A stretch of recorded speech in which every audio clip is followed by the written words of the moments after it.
दोस्तों नमस्कार।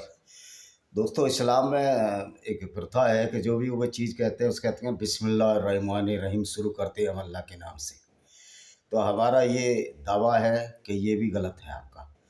तो हम शुरू करेंगे उसके नाम से जो मानवता फैला रहा है, जो विज्ञान जिसने कुरान को डिबंक किया है, जिसने इस्लाम की असलियत सामने ला दी है कि किस तरह इस्लाम एक झूठ का पिटारा है के सिवाय कुछ नहीं। किस तरह से ऐसी प्रवृत्ति को बढ़ावा दिया जाता है जो किसी तरह भी मानवीय नहीं। तो हम शुरू करते हैं लानत देकर उस अल्लाह को जिसने पूरी दुनिया को बर्बाद किया है, जिसने पूरी दुनिया की गैर मुस्लिम औरतों के साथ बलात्कार कराया है, जिसने पूरी दुनिया में खून खराबा किया है, जो न गफूर है यानी कि ना छोड़ दया करने वाला है, न दयावान है, न किसी को बख्शने वाला है, बल्कि जो लोगों के गैर मुस्लिमों का कातिल है, जो ऐसी ऐसी आयतें भेजा उस शैतान के नाम जिसको जिब्रील के नाम से जानते हैं, जिसने पूरी दुनिया का विनाश के कगार पर बैठा दिया। दोस्तों एक जमायत इस्लामी के कश्मीर श्री कहाँ है वो, केरल का एक मौलाना है, वो कहता है कि मुस्लिम औरतों में इस्लाम के प्रति विरक्ति बढ़ती जा रही है, तो हमको चाहिए कि औरतें इस्लाम के बारे में जानें। ये बात मैं भी कहना चाहता हूँ कि मुस्लिम औरतें इस्लाम के बारे में जानें कि किस तरह औरतों के साथ मोहम्मद और उसके साथियों ने बुरे बर्ताव किए, किस तरह औरतों को लूटा, बाज़ारों में बेचा। और जिसको ये पढ़ना है कि कहाँ बाज़ारों में बेचा, तो मौलवियों ये तो आपकी किताबों में लिखा है, तो आप अपने आप ढूंढिए। हालांकि मैं कई चैनल में बता चुका हूँ कहाँ कहाँ लिखा है, तो ये अपने आप ढूंढिए। और मुसलमान भाइयों, हमसे सवाल मत करिए कि कहाँ लिखा है, आप झूठ बोल रहे हो, आप अपनी किताबों पर जाइए। हम बार बार भी दे चुके हैं, हमारा माथा नहीं चाहिए। इसलिए जो लाइव स्ट्रीम चलाते हैं जो हमारे गैर मुस्लिम या हिंदू या जो गैर ईसाई, जो ईसाई है, जो इस्लाम की सच्ची बातें बताते हैं, इन मूर्खों से बहस करने का कोई फ़ायदा नहीं है। ये मानेंगे नहीं, ये अंदर अंदर उस समय नहीं मानेंगे जब आपसे लाइव स्ट्रीम पाएंगे। समझदार मानेंगे लेकिन मूर्ख नहीं मानेंगे। और वैसे भी इस्लाम में कहा गया है कि इस्लाम बुद्धिमानों के लिए नहीं है, इस्लाम अक्लमंदों के लिए नहीं है। ये सिर्फ उन लोगों के लिए है जो अज्ञानी है, अज्ञानता के सागर में डूबे हैं और झूठी बातों की परिकल्पनाओं पर विश्वास करके अपनी ज़िंदगी को नरक बना रहे हैं 72 हूरों के चक्कर में। तो भाई ज़रूर भारतीय मुस्लिम महिलाओं को, दुनिया की मुस्लिम महिलाओं को जानना चाहिए कि किस तरह इस्लाम गैर मुस्लिम औरतों के साथ तो दुर्व्यवहार करता ही है, अपनी औरतों के साथ भी औरतों को आधी बुद्धि का कहता है, औरतों की गवाही आदि, उनकी प्रॉपर्टी में भी हिस्सा कम। किस तरह से ये दुर्व्यवहार इस्लामिक प्रॉफिट द्वारा किया गया औरतों के साथ। और मोहम्मद ने औरतों को क्या क्या नहीं कहा, औरतों को क्या क्या गाली नहीं दी। और एक झूठी परंपरा चलाई है कि 72 माह के बराबर अल्लाह प्यार करता है। वो किसको प्यार करता है? ये उन्हीं लोगों को प्यार करता है जो गैर मुस्लिमों की औरतें लूटते हैं, जो गैर मुस्लिमों के मंदिर तोड़ते हैं, चर्च तोड़ते हैं, गिरजे तोड़ते हैं, सिनेगोग तोड़ते हैं। और जितने भी गैर मुस्लिमों के पूजा स्थल है, फायर प्लेस, अग्नि मंदिर तोड़ते हैं। जिस प्रकार पारसियों को इस्लाम ने बर्बाद कर दिया, आज 3 लाख पारसी पूरी दुनिया में बचे हैं। तो औरतों की क्या बेइज्जतियाँ करते हैं, किस तरह मोहम्मद साहब औरतों को बेचते थे, ये हमारी मुस्लिम महिलाओं को समझना चाहिए। और ये आपका प्रॉफिट है। बहुत सारी औरतें इस्लाम में 5 वक्त की नमाज़ पढ़ती हैं और उसके तरावी पढ़ती हैं, पता नहीं क्या क्या, रात में 12-1 बजे तक जागते हो। क्या तुम इसी पैगंबर और इस अल्लाह के लिए जागते हो जो दुनिया में विनाश पैदा करने के लिए दुनिया का काल बनकर फैलाया? पूरी दुनिया में नफरत इस कुरान ने फैलाई है। मैंने कल एक वीडियो बनाया था कि मनु स्मृति जलाने वाले कुरान के बारे में क्यों नहीं बोलते, वहाँ तुम्हारा पेशाब और टट्टी दोनों एक साथ क्यों छूट जाता है? तो बहका ये सम्राट है, क्योंकि अगर आप ब्राह्मणों को गाली देते हो तो वो आपका प्रतिकार नहीं करते। यद्यपि ब्राह्मणों को गाली देना या किसी भी समाज को गाली देना एक मूर्खता है और किसी को ऊंचा नीचा समझना भी मूर्खता है, लेकिन आप सारे किसी समाज को कैसे गाली दे सकते हैं? ब्राह्मणों में स्वामी दयानंद सरस्वती भी हुए थे, जिन्होंने छुआछूत और जातिवाद के खिलाफ एक बहुत बड़ा बिगुल बजाया और उन्होंने कहा वेदों की तरफ और बिना वेदों को पढ़े कुछ भी अंड बंड संड। तो मूर्खता से या धमकाने से या चमकाने से या झूठी अफवाहें फैलाने से चंद्रमा पर धूल नहीं जाती, वो आपके ऊपर आती है। तो जो इस्लाम के लोग जो ये उपदेश दे रहे हैं कि महिलाओं को इस्लाम की तरफ लौटना चाहिए, तो अगर तुम महिलाओं इस्लाम की तरफ लौटोगी तो तुम नरक में जाने लायक होगी। कि मोहम्मद साहब ने खुद कुरान में कहा है कि जब मैं वहाँ गया, यात्रा पर गया, एक झूठी यात्रा, मेराज की यात्रा, बुर्रा घोड़े अल्लाह से मिलने गया, तो वो भी एक झूठ है। क्योंकि अल्लाह का जब निराकार है, उसका कुछ है ही नहीं, हाथ पैर आँख नहीं है, तो मोहम्मद ने अल्लाह को देखा कैसे? और फरिश्ते तो ग्लिटरिंग, चमकने वाली चीज़ें होते हैं, वो आदेश का पालन करते हैं, उनमें बुद्धि नहीं होती। जब बुद्धि नहीं होती, आदेश का पालन कैसे करते? कैसे वो तुम्हारे लिए बुरा घोड़ा लाया?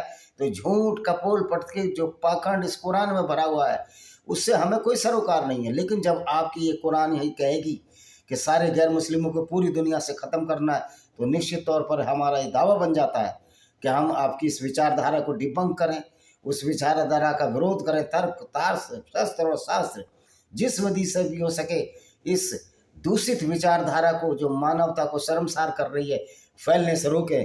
तो आइए देखिए, अच्छा है, उन्होंने कहा है जमात इस्लामी वहाँ के केरल के ने कि मुस्लिम महिलाओं को इस्लाम के बारे में जानना चाहिए।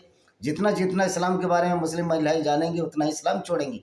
ज़रूर जानना चाहिए, हर व्यक्ति को जानना चाहिए, हमारे मुस्लिम पुरुषों को भी जानना चाहिए, और उनको इस बात पर तोहमत और लानत भेजनी चाहिए कि हम ऐसे व्यक्ति को अपना पैगंबर नहीं मान सकते, जो सिर्फ काफिले लूटने के लिए पूरी ज़िंदगी गुजारते, जो बाग फदक, जो फातिमा को दिया अपनी बेटी को, उसको भी लूट लिया उन्होंने यहूदियों से।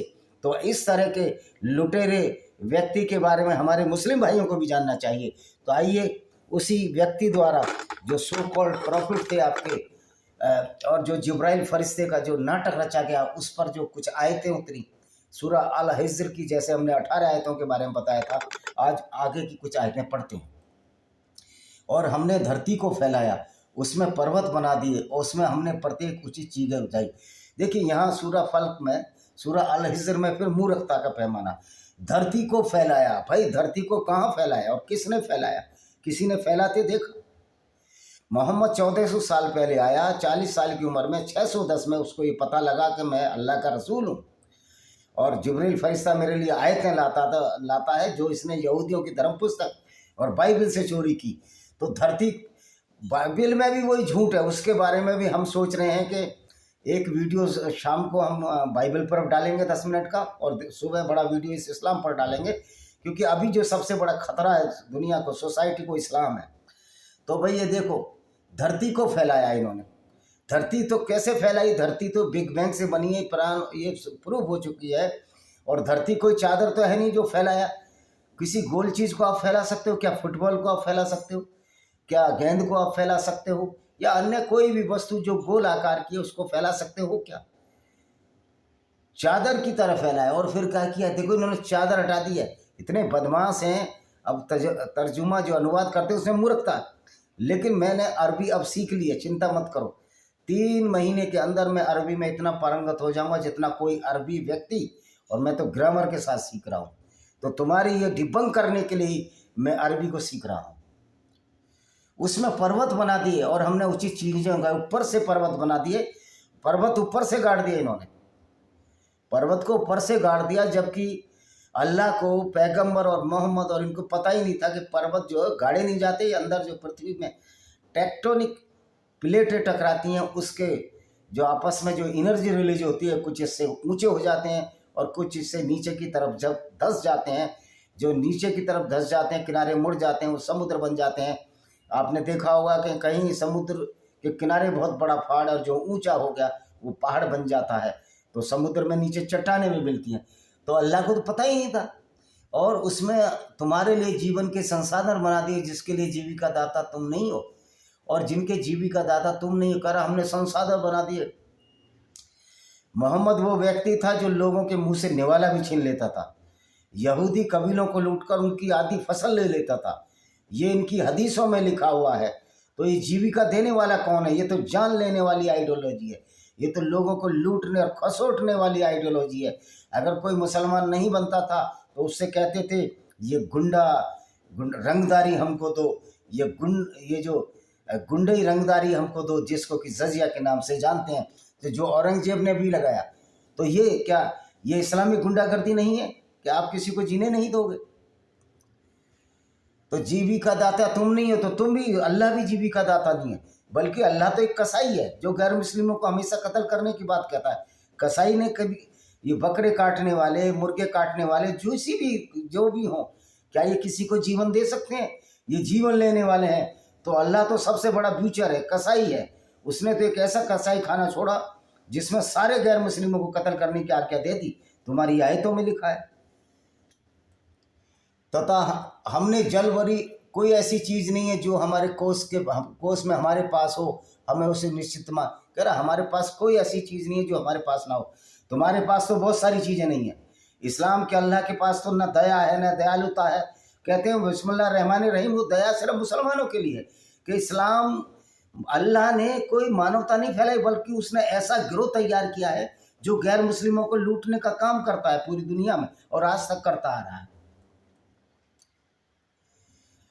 तो तुम निश्चित मात्रा में नहीं उतारते हो, तुम तो लूटते हो, दूसरों के माल को लूटते हो। यहाँ वक्फ बोर्ड ने पूरा हिंदुस्तान लूट लिया। वक्फ बोर्ड से कोई बड़ी गुंडागर्दी हिंदुस्तान में नहीं हुई, और ये हम सब हिंदू लोगों की अज्ञानता है और मूर्खता है, जिसके फलस्वरूप हम ऐसे लोगों को चुनाव में जिताते रहे जो इस्लामिक गुंडागर्दी को आगे बढ़ाते रहे। चाहे उसमें अखिलेश यादव आगे हो, चाहे कांग्रेस पार्टी हो, सारी पार्टी। अगर नूपुर शर्मा को भी बीजेपी नहीं बचा रही है तो इस्लामिक विचारधारा, जो हिंसक विचारधारा, उसकी गुंडागर्दी को आगे बढ़ाने का काम किया। ये हिंदू बीजेपी से नहीं है, बीजेपी हिंदू से। ये बीजेपी के नेताओं को समझ लेना चाहिए। लेकिन आचार्य रजनीश ने कहा नेता गिरे हुए स्तर के होते हैं, वो कुछ भी कर सकते हैं किसी के लिए। अब बीजेपी कहती थी कि वो अरविंद केजरीवाल जो फ्री बांट रहा था, आप भी वही बांट रहे हो, तो आप में और उनमें क्या फ़र्क है हमें बताओ।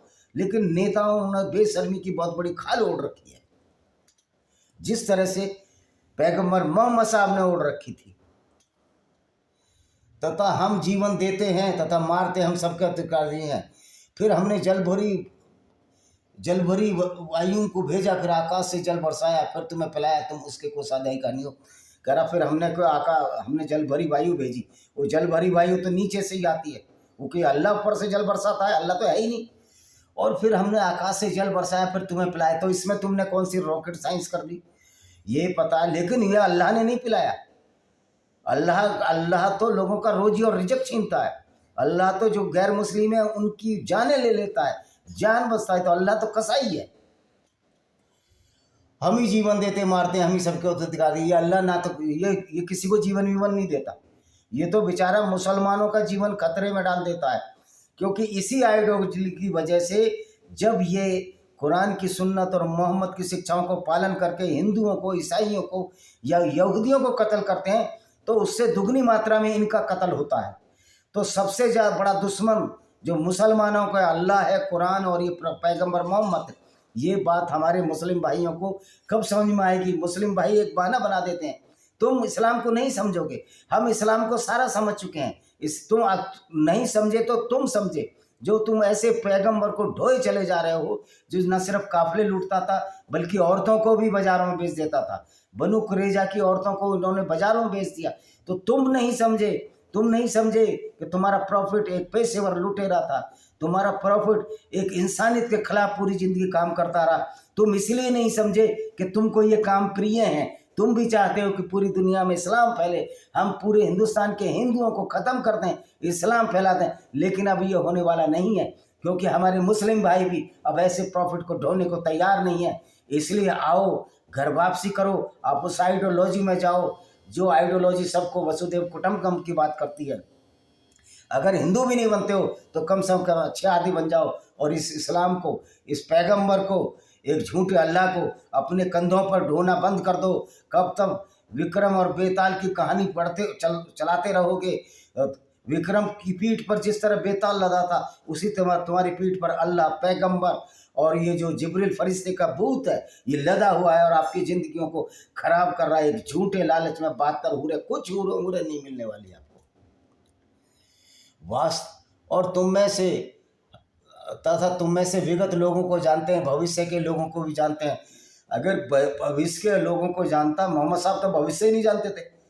मोहम्मद साहब को एक यहूदी स्त्री ने जहर दिया, मोहम्मद को पता ही नहीं लगा, ना अल्लाह को पता लगा, ना फरिश्ते को पता लगा। तुम कख नहीं जानते।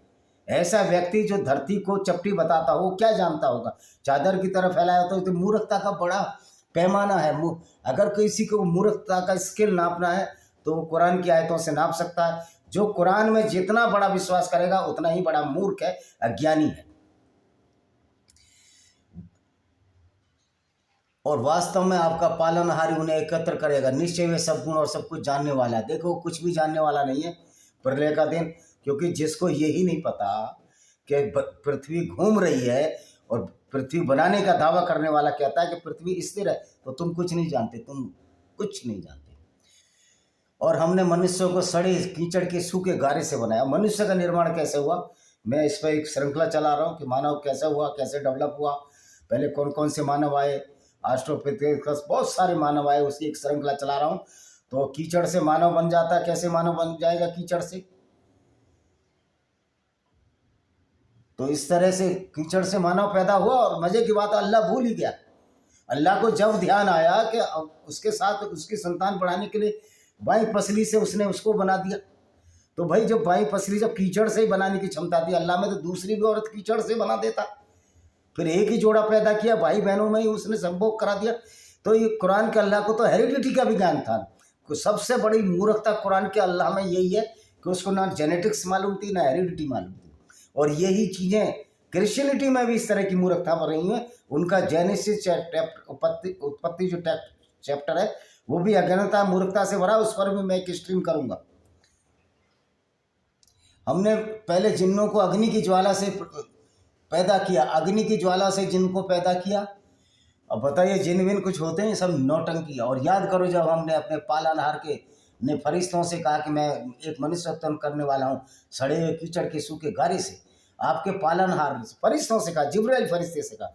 अब मोहम्मद साहब कहानी चुराने में माहिर थे।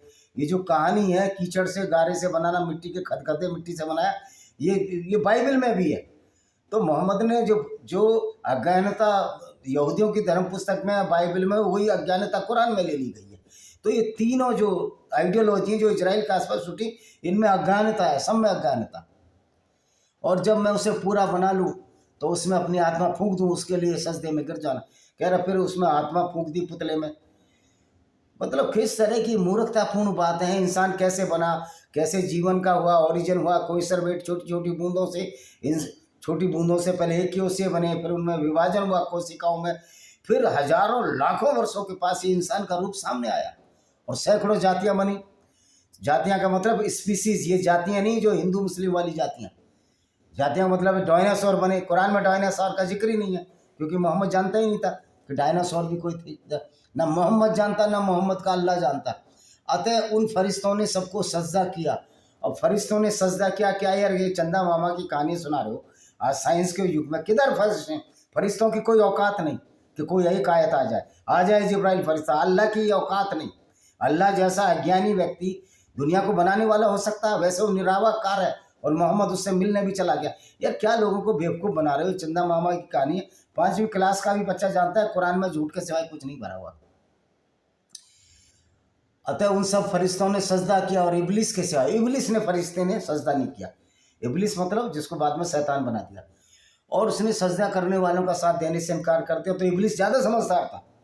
उसने अल्लाह को इसलिए सजदा नहीं किया, तो अल्लाह तो लोगों को कत्ल करा रहा है, अल्लाह तो गैर मुस्लिमों को कत्ल कर रहा है, अल्लाह तो उनकी औरतों को बाजारों बिकवा रहा था, अल्लाह तो एक वुमेन ट्रैफिकिंग यानी कि जो अवैध व्यापार है औरतों का मोहम्मद करते थे। अगर आज मोहम्मद इंडिया में होते निश्चित तौर पर जेल में होते। जिस तरह आज एक मंदिर तोड़ के दिखा दो मोहम्मद के अनुयायी, जेल चले जाओगे। तो मोहम्मद ने तो, अल्लाह तो काल्पनिक है, मोहम्मद ने तो आपको क्रिमिनल बनाया, आपको अपराधी बनाया। क्योंकि आप जो काम मोहम्मद की सुन्नत शिक्षा से करोगे आप सारे जेल चले जाओगे। क्रिमिनलों का एक बहुत बड़ा समूह इस कुरान ने और अल्लाह की किताब ने और मोहम्मद ने खड़ा कर दिया। तो मोहम्मद ने वही चीज़ें कही जो क्रिमिनल को अच्छी लगती हैं। तो क्या मोहम्मद साहब को एक अच्छा आदमी कह सकते हैं? ये तुम्हारे दिमाग पर सोच डालने की ज़रूरत है। अल्लाह ने कहा यहाँ से निकल जा। अल्लाह ने पूछा इब्लिस तूने क्या किया? सजदा करने वालों का साथ नहीं दिया। भैया इब्लिस ने बिल्कुल ठीक किया। ऐसे क्रूर और अत्याचारी अल्लाह को जो सजदा करते हैं, जिसने पूरी दुनिया का गैर मुस्लिमों का जीना हराम कर रखा है, उसको इब्लिस अच्छा है, शैतान ज़्यादा अच्छा। शैतान ने जितना दुनिया का विनाश नहीं किया जितना इस मोहम्मद और उसके साथियों ने किया। अल्लाह के नाम पर फरिश्ते के फरिश्ता तो बेचारा जबरदस्ती फंसा दिया, वो ऐसी आयतें लाता था। जिब्रील को और बदनाम कर दिया। मोहम्मद ने मानवता को शर्मसार किया, जिब्रील को बदनाम किया और एक झूठा अल्लाह की रचना करके उस अल्लाह को भी बेचारे को लानत हो रही है। दुनिया को बनाने वाला तो वो हो ही नहीं सकता, उसको पता ही नहीं है दुनिया कैसे बनती है। उसने कहा मैं ऐसा नहीं हूँ कि मनुष्य को सजदा करूँ जिसे तूने सड़े हुए कीचड़ के सूखे आदम। उसने बोला भाई तूने आदम को मिट्टी से बनाया तो मैं क्यों सजदा करूँ, हालांकि मिट्टी से कोई व्यक्ति नहीं बनता। और एक बार को मान लो तो इब्लिस ज़्यादा बुद्धिमान था। अल्लाह ने कहा यहाँ से निकल जा, वास्तव में तू धिक्कार। अल्लाह ने कहा तू यहाँ से निकल जा, और शैतान छोड़ दिया। और शैतान आज भी अल्लाह की बात नहीं मानता है। तो यही कहानी तो बाइबल में लिखी गई है। और तुझ पर धिक्कार है परले के दिन का, तुझ पर धिक्कार है। मैं कहता हूँ अल्लाह पर धिक्कार है, मोहम्मद पर धिक्कार है, मोहम्मद पर लानत है। जो ऐसा पैगंबर जो औरतों को बाजारों बेचता था और इतने सारे लोग इसको पैगंबर मान रहे हैं, ये शर्म है, ये शर्म का विषय है। ये उनकी बुद्धि हरण और क्षरण का विषय है कि किस तरह की ऐसी आइडियोलॉजी को आप अपना आका बनाए बैठे हो जो पूरी दुनिया में गुंडागर्दी फैला दी। इस्लाम के नाम पर मंदिरों को तोड़ा गया, यहूदियों के धर्म स्थलों को तोड़ा गया, उनकी औरतों के साथ आज तक बलात्कार हुए। जो अभी 23 अक्टूबर 2024 में जब हमास आतंकवादी संगठन ने हमला किया है, और हमास ने अभी भी उनको छोड़ा, गिफ्ट देकर नहीं छोड़ा कि अपना याद रखना जो तुम्हारे साथ हुआ। और ये भांड पत्रकार कह रहे हैं कि हमास ने उनको गिफ्ट देकर छोड़ा। तो ये जितने भी पत्रकार हैं जिनको इस्लाम अच्छा लगता है, इनको इस्लाम की ABCD नहीं आती, या बड़े ही धूर्त और महामक्कार हैं, जैसे कि राम पुनियानी जैसे लोग, चंद्रशेखर रावण जैसे लोग, मायावती जैसे लोग, मुलायम सिंह के बेटे अखिलेश यादव जैसे लोग। ये महामूर्ख और धूर्त है, लोगों को बेवकूफ़ बनाते हैं। ये कुरान पर नहीं बोलते, इनका पेशाब और टट्टी निकल जाता है, लेकिन मनुस्मृति जलाएंगे। ये इनका दोहरा मापदंड है। तो अल्लाह ने कहा यहाँ से निकल जा, तुझ पर धिक्कार है प्रलय का दिन का। इब्लीस ने कहा मेरे पालनहार तो फिर मुझे उस दिन तक अवसर दे, तब तक सब पूर्ण जीवित किए जाएंगे। अल्लाह ने कहा जा, तुझे अवसर दिया, और विधि समय के दिन के लिए वह बोला मेरे पालनहार मैं तेरे मुझको कुपथ कर देने कारण मैं अवश्य धरती में तेरी अवज्ञा को मनोरम बना दूंगा, उन सभी को कुपथ कर दूंगा। तो शैतान ने कहा कि मैं जो है अपनी ताकत दिखाऊंगा और सभी को कुपथ कर दूंगा, जबकि कुपथ तो इस्लाम से बड़ा कोई बुरा रास्ता ही नहीं है इंसानियत के लिए। इंसानियत को शर्मसार करने के लिए तो शैतान जो काम कर रहा है, अगर मुसलमानों का शैतान अगर उनको गुमराह कर रहा है, हमारे मुस्लिम भाइयों को इस्लाम छोड़वा रहा, तो अच्छा ही काम कर रहा है। शैतान तो अल्लाह से लाख गुना अच्छा है, पैगम्बर मोहम्मद से अच्छा है। शैतान ने कोई औरतें नहीं लूटी, शैतान ने औरतों के साथ बलात्कार नहीं किए, जिस तरह मोहम्मद ने सफिया और जुवैरिया के साथ किया, एक गिफ्ट में ली औरत मारिया अलीकिबतिया के साथ किया, वैसा तो शैतान ने नहीं किया। तो शैतान तो मोहम्मद से लाख गुना अच्छा है। इवन रावण की तुलना करोगे आप मोहम्मद से, तो रावण तो करोड़ों लाख अरबों गुना इस मोहम्मद से अच्छा है। मोहम्मद को जहाँ लड़की मिलती थी वहाँ ये सारे नैतिक मानदंड और मार मर्यादा भूलकर उन्हीं के साथ किसी के पिता को मारता था, उसके भाई को मारता था, उसके पति किनाना अल रबी को मारा सफैया के साथ, और उसके साथ बदतमीजी की, उसके साथ उसकी बेइज्जती की, उसका मोलेस्टेशन किया, उसका चीरहरण किया, जिसकी सज़ा आज भारत में होता तो आजीवन सज़ा होती है, या निर्भया के जो बलात्कारी थे उसकी तरह मोहम्मद को भी फांसी की सज़ा हो जाती। तो भाई ये बात हमें सबको सामने लानी पड़ेगी। उनमें से तेरे शुद्ध भक्तों के सिवा, तेरे शुद्ध भक्तों को मैं कुपथ नहीं करूँगा, क्योंकि जो मूर्ख होते हैं वही तो इस्लाम के शुद्ध भक्त हैं, वही तो लुटेरे पैगंबर को अपना पैगंबर मानते हैं, वही तो मानते हैं कि धरती फैली हुई है चादर की तरह, वही तो मानते हैं गैर मुस्लिमों को कत्ल करना है, वो नजस और पोटी जितने गंदे हैं। तो कह रहा उनको कुपथ नहीं करूँगा, क्योंकि कुछ मूर्ख रहेंगे तभी तो ये चीज़ पता लगेगी। कुछ ज्ञान और ज्ञानी का कैसे पता लगेगा? जब तक ये अज्ञानी नहीं रहेंगे, जब तक इनका ये पैगंबर नहीं रहेगा कि जो काफिलों को लूटने वाला था, तो अच्छे लोगों की पहचान जब ही होगी ना जब बुरे भी अच्छे होंगे। तो शैतान ने कहा तेरे बहुत सारे थोड़े से भक्तों को छोड़कर मैं सबको कुपथ कर दूंगा, यानी कि सबको कुपथ नहीं, शैतान का रास्ता सुपथ का, मैं सबको अच्छी राह पर डाल दूंगा, नफरत बुला दूंगा उनकी। और तुम्हारा अल्लाह तो कुपथ पर तो मुसलमानों को करता है, जो उनको आतंकवादी अत्याचारी बनाता है और सबको मानवता को शर्मसारा करने वाले ऐसे गंदे काम सिखाता है कि काफिले लूट लो, उनकी औरतों को लूट लो, कत्ल कर दो, धर्मस्थल तोड़ दो, मूर्तियां तोड़ दो। तो इससे अच्छा तो शैतान है। तो दोस्तों यही हमने 40 तक की आयतें बताई, 18 से 19 से 40 तक सूरह अल हज़र की। तो अब आपको ये वीडियो ज़रूर पसंद आना चाहिए। भाई आप लोगों के जो हमारे व्यूज़ कम आ रहे हैं उसकी वजह ये है, एक तो रीच हमारी यूट्यूब का कम कर देता है कि सच्चाई का ज़माना ख़त्म है। यूट्यूब भी इसी तरह का काम करता है, लेकिन निश्चित तौर पर एक दिन जब हमारी मेजॉरिटी होगी, यूट्यूब को ये बात समझ नहीं होगी कि उसको इंडिया में बिजनेस करना है या नहीं करना, पूरी दुनिया में बिजनेस करना नहीं करना, तो यहाँ या फिर इंडिया में उनसे जून से हम शुरू कर रहे हैं। यूट्यूब को पहले सबसे पहले खदेड़ेंगे। अगर ये हमारे व्यूज़ कम करेगा, हमारी रीच कम करेगा, तो आप इस चैनल को ज़्यादा से ज़्यादा उसको वो करिए, शेयर ज़रूर करिए, फेसबुक पर करिए, इंस्टा पर करिए, छोटे छोटे वीडियो करिए, जो भी बना के क्लिप बनाओ, आपको पूरी छूट है। इसी के साथ हम इस वीडियो को विराम देते हैं। वंदे मातरम, जय हिंद, आपका दिन शुभ हो।